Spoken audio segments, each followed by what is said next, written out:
Hello everyone, Merry Christmas and welcome back to another video. For this video I thought I would do a quick 2025 Pokemon card recap and go over all of the Pokemon cards that I have purchased this year. And at the end of the video I will reveal this card, which is one of my all-time Grail cards that I purchased this year. And it is also the most expensive card I've ever purchased by far. So we'll start with some of the modern cards that I bought this year. I'm not a big collector of modern. I mainly just picked up a few of my favorite art rare cards. I try to limit how many art rares I pick up because there are just so many nowadays. So I try to limit myself just to the ones that really stick out to me in particular. Otherwise, I would end up with hundreds and hundreds. So these are some of my favorite art rares printed mostly this year. And I picked all of them up throughout the year. In terms of the other modern I bought, it was very limited. I bought this Lily card from a hobby fair, this promo Pikachu. I'm not sure where exactly it is from. I believe it is a mystery dungeon promo though. I also bought this Master Ball reverse holo Seawaddle card just because I love this Pokemon and this artwork as well. I thought it was pretty funny to have this in a Master Ball reverse. It's a card that is not on anybody's radar, that is for sure. I also picked up this 2024 illustration contest for Alligator. Feraligatr is one of my favorite Pokemon, and I really love the simplistic design of this artwork. I think whoever illustrated this did a great job. And that is literally all of the modern that I picked up this year. I also purchased these and a bit of an array of EX era, mostly holographic cards. There's a lot of Tomokazu Kamiya artworks amongst these. This very ugly Sceptile EX, Sunflora Holo, extremely ugly Muck. I really quite like these ugly EX era cards. I think there's something to them. This is not an ugly card. This is a beautiful trainer card by Mezukazu Fukuda, who is the artist who illustrated all of the Gold Star cards. This is not an EX era card either, so it shouldn't really be in this pile.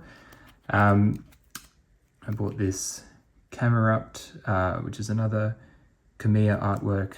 Something about this artwork I found quite striking. There's no particular order here. These are some other holographic Japanese cards. Probably should have been in that previous pile, but these two are some play promos. The Piplup and Turtwig. I've got this Camerupt Holo, which I like.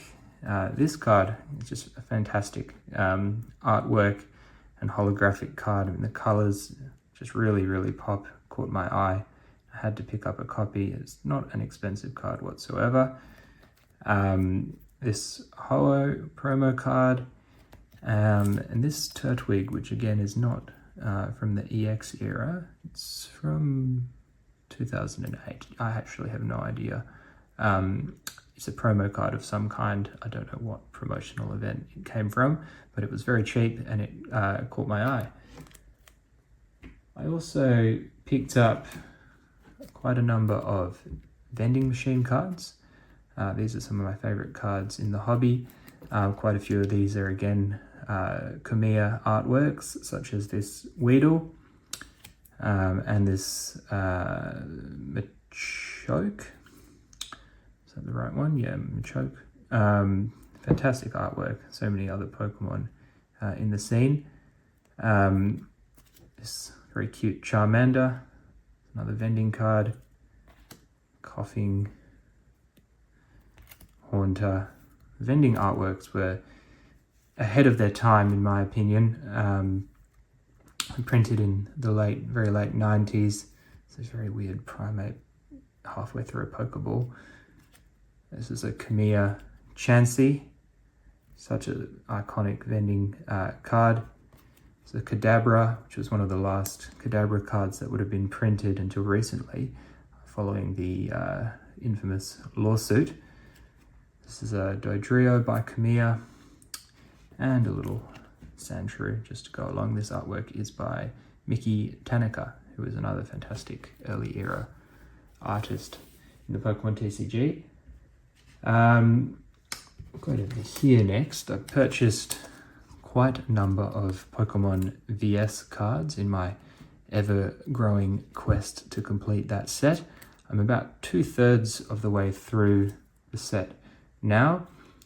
This is a holographic energy card from VS, illustrated by Takumi Akabane, who in modern times is something of a villain in the world of the Pokemon TCG. But when he was still employed there, he had a penchant for illustrating these ominous and foreboding looking energy cards. Perhaps that was a telling sign of what was to come in the future years with Akabane. Nevertheless, a fantastic artwork and card. The Darkness Energy from VS, a few other Pokemon. We got a couple from illustrated by Kamiya. The Darkness Energy. I'm not sure why I bought 2 of those, but it's a great card. Falconer's Skarmory Holo, Karen's Tyranitar, Price's, Claire's Blastoise.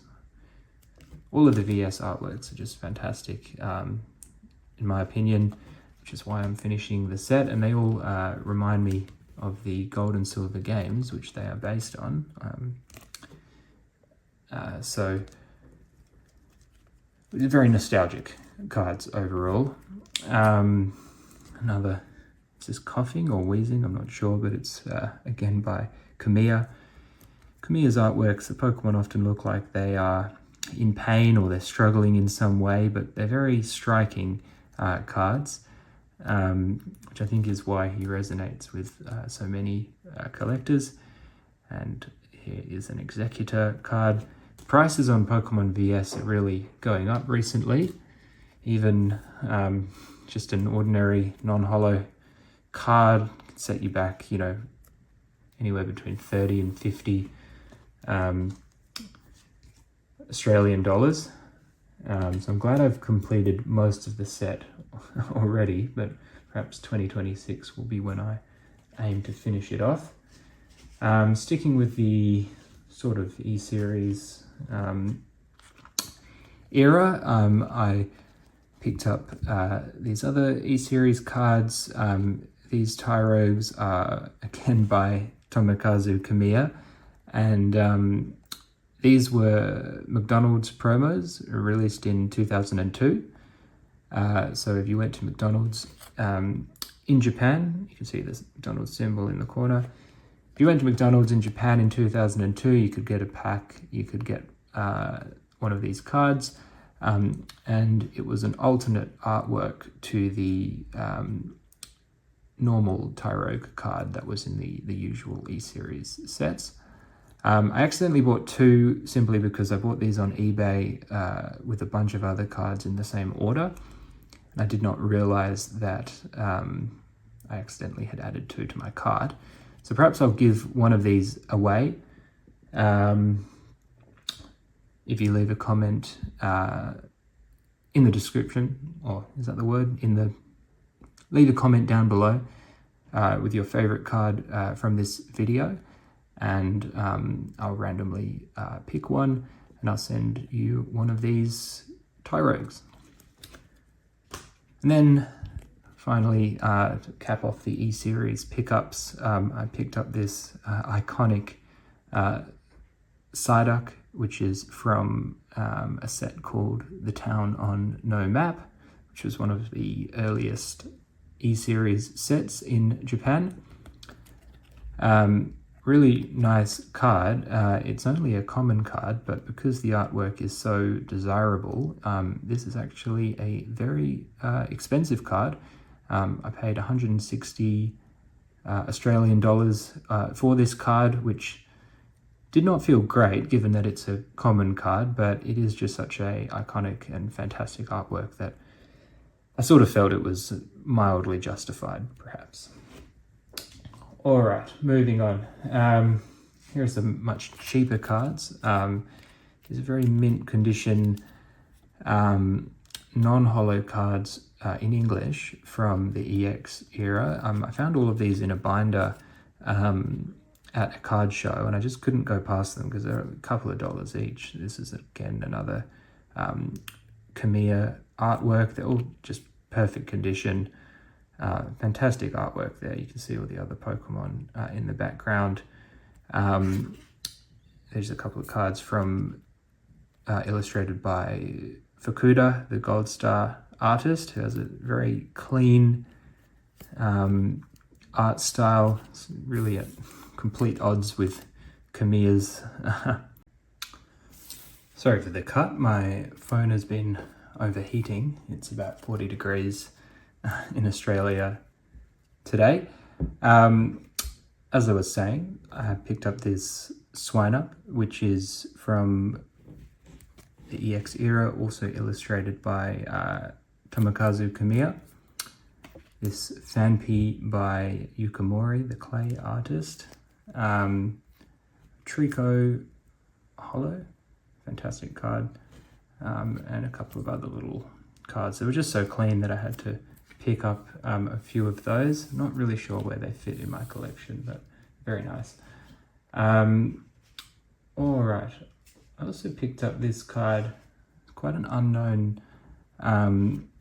promo. It's called Roseanne's Research.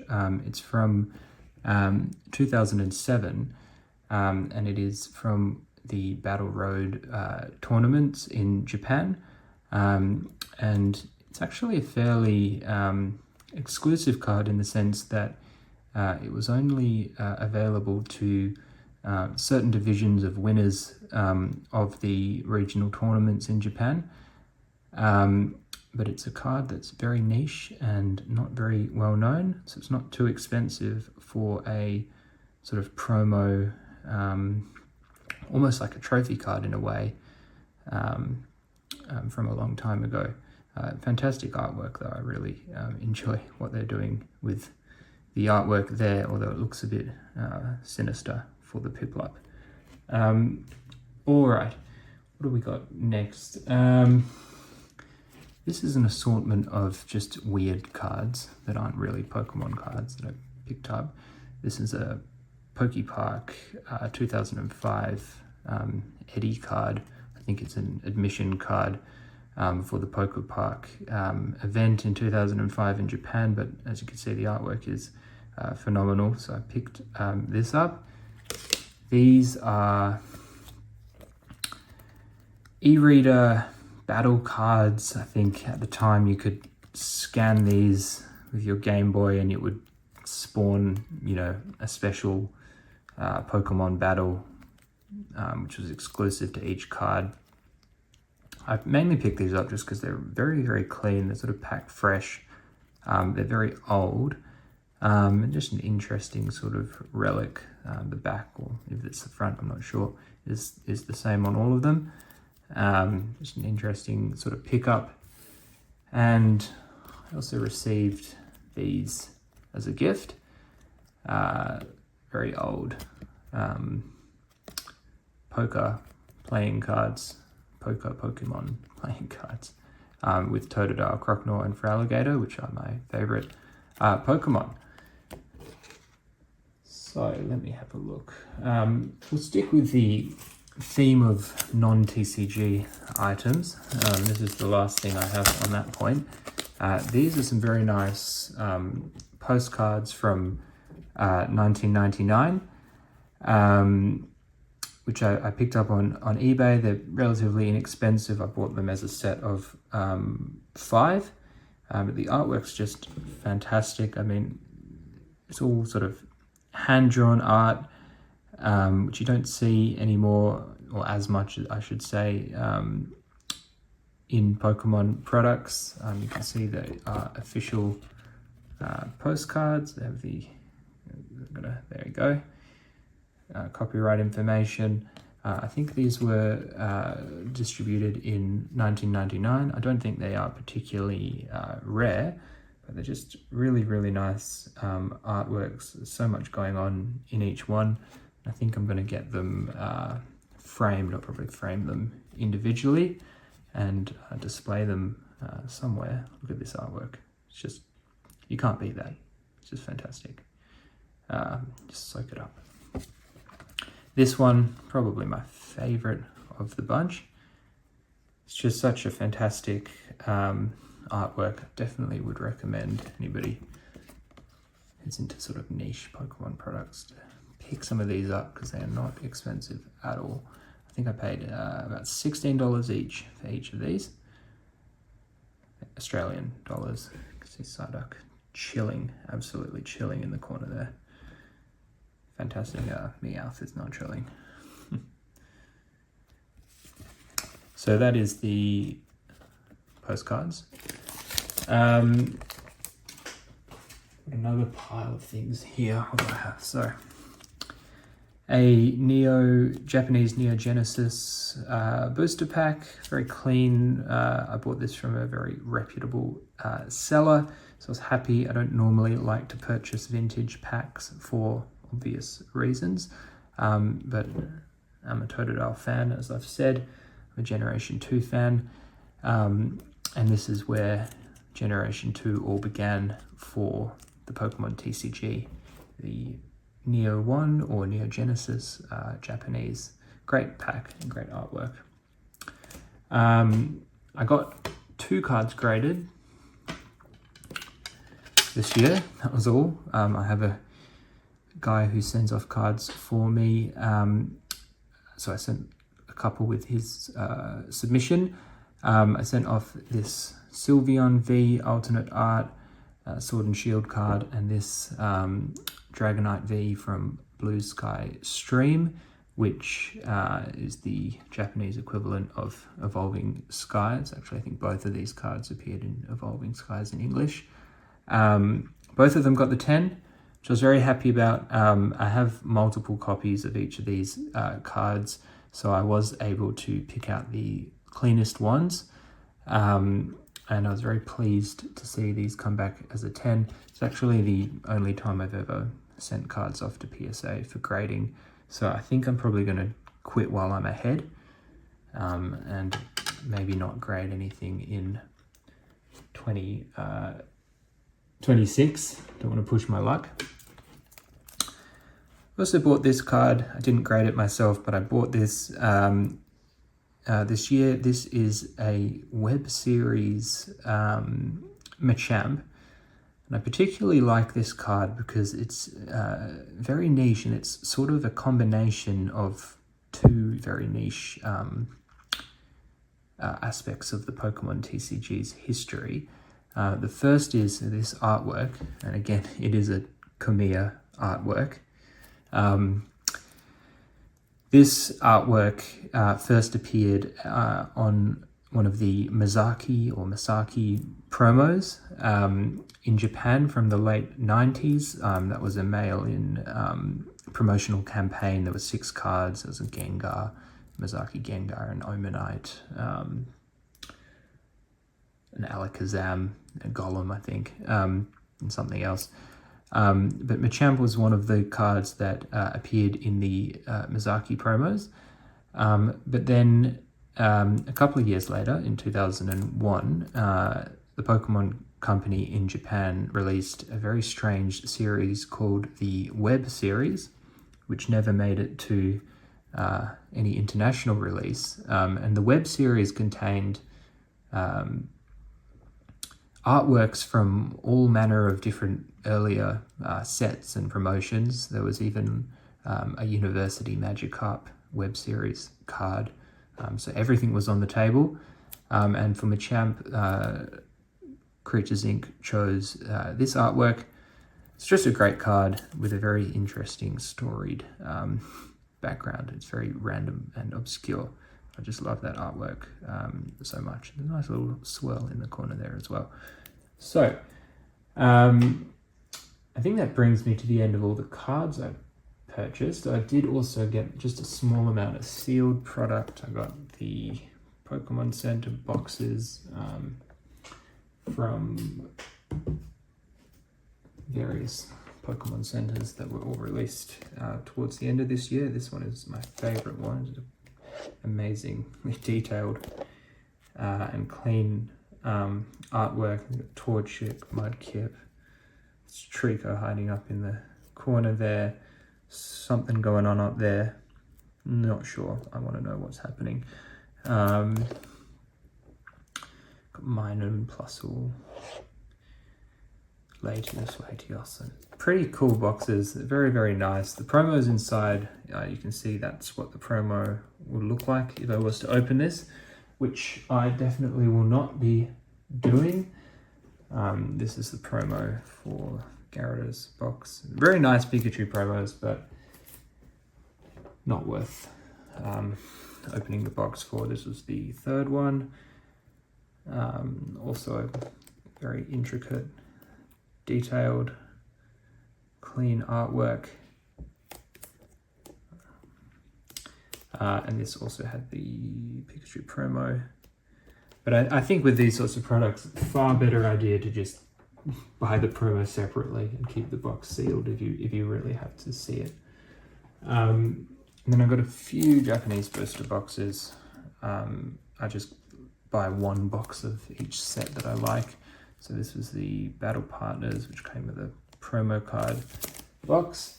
I had to get the Team Rocket box, such an iconic artwork. I love this box. It almost has a vintage sort of feel. Maybe it's the Team Rocket, but I think even the art style, the design looks very vintage to me, even though it's not.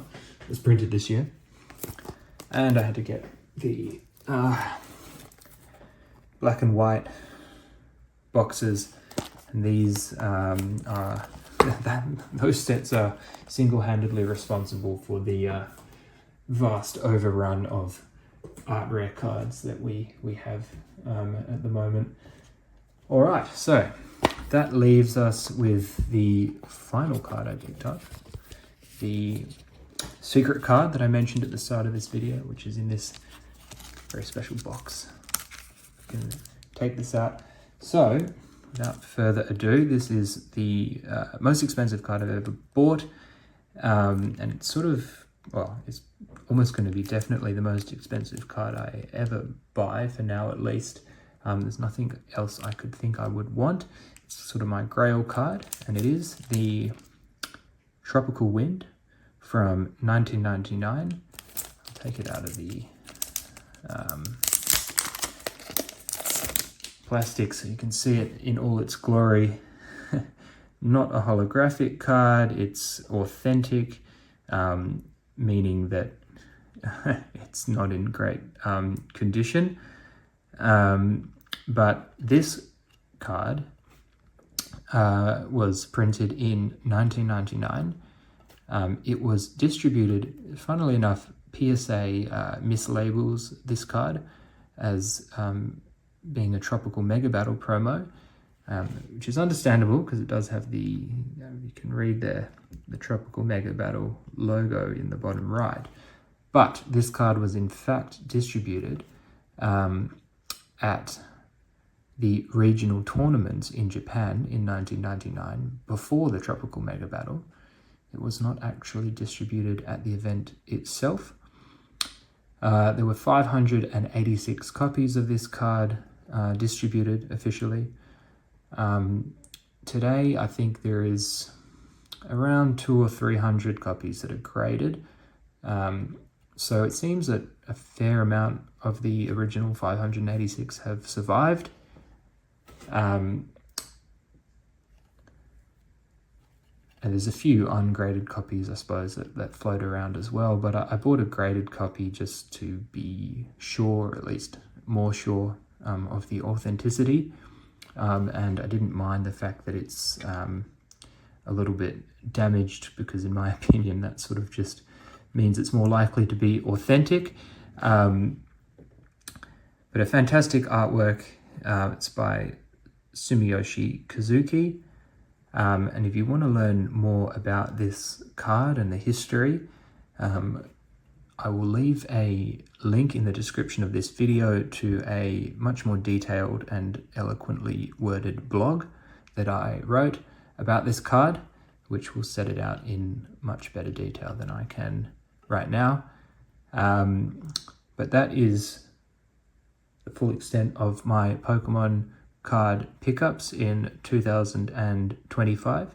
As I say, let me know which card was your favorite in the comments, and I will send you one of these Tyrogue